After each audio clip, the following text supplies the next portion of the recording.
Emerald Isle has two faces. By day, it pretends to be an ordinary port. Old timber, easy laughter, cheap rum.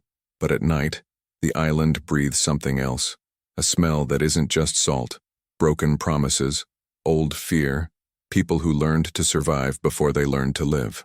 This is where a boy grew up with no parents and no answers. Sinclair Jones. Captain Sinclair Jones. The leader of Shadows. As a child, he slept with one ear in the wind and the other in hunger. He learned to run without sound, to hide his hands so no one could see them shaking, and to smile just enough so no one would notice the vow forming inside him. They called him the leader of Shadows, because when he wanted to, no one knew where he came from, or where he went. That same night, the rain fell thin, like the sky was whispering, and the sea returned a woman. It wasn't an accident, it was escape. Alveda Jack, Navigator Alveda Jack, Eagle Eyes, raised in the island's most respected quarter, displayed like a jewel, praise, riches, laughter, and too many eyes. When she stopped being a girl, she stopped being entertainment. She became a resource. Alveda learned that some smiles are chains, so she did what no one expected. She threw herself into the ocean and gambled her life on the unknown. When strong hands pulled her into the boat, she expected to be sold, traded, paraded. But the man on deck didn't look like an owner. He looked like someone who knew the bottom. Sinclair didn't ask who she was. He asked if she wanted to live. And for the first time, Alveda heard an offer that didn't come with shackles. Their ship wasn't a legend to the world, not yet, but it was already home to those who had nothing left. They called her the Oath of the Seas.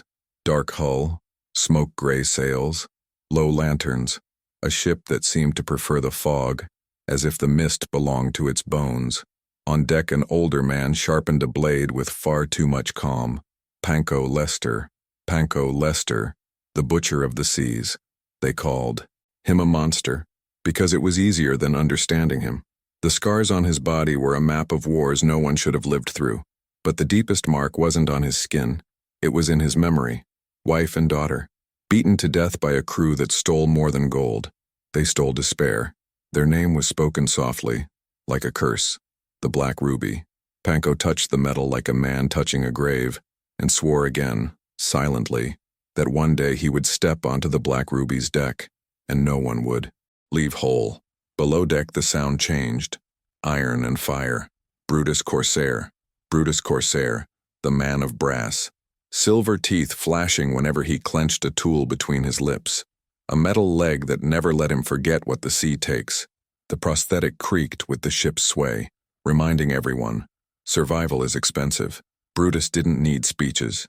He repaired, reinforced, kept everything standing when it should have collapsed. But not every threat comes with a knife. Some come with a smile. Jasper Sirius, the scarlet-eyed charmer. He walked the island as if that filthy place were a noble hall. Blonde hair with red-tipped ends, perfect posture, and eyes, scarlet. Eyes that made people hesitate before saying no. He was the son of Cletus Jenkins, the Crimson Blood, captain of the Black Ruby. Jasper tried to kill his own father after learning the truth about his mother's death, and he was paid with the sea, strangled, thrown to the waves, discarded like trash. But the ocean returned what it couldn't swallow. Jasper learned to win without raising his voice. He entered smiling. He left with food, information, and a coin that was never his. And Panko hated it, because Jasper's blood reminded him of the enemy. Jasper hated Panko, because Panko reminded him of the sentence, "You're the monster's son." And still, they stayed, because Sinclair held the crew together like a thread in a storm. That dawn, the five gathered beneath a low lantern. Sinclair unfolded an old, soaked, torn map and pinned it down with a dagger. In the corner, a faded seal, a symbol nearly dead, yet somehow familiar. "This isn't just a route," Sinclair said. "It's an answer. If this is real," Alveda said, "the current will throw us straight into hunting waters." Panko answered with a smile that held no joy. "Good. Then the hunt has a place to begin." Jasper tilted his head. "Polite. Dangerous. Just don't confuse hunting with suicide." Brutus knocked his knuckles against the wood, listening to the ship breathe. "I'll hold this ship together, but I want to know why."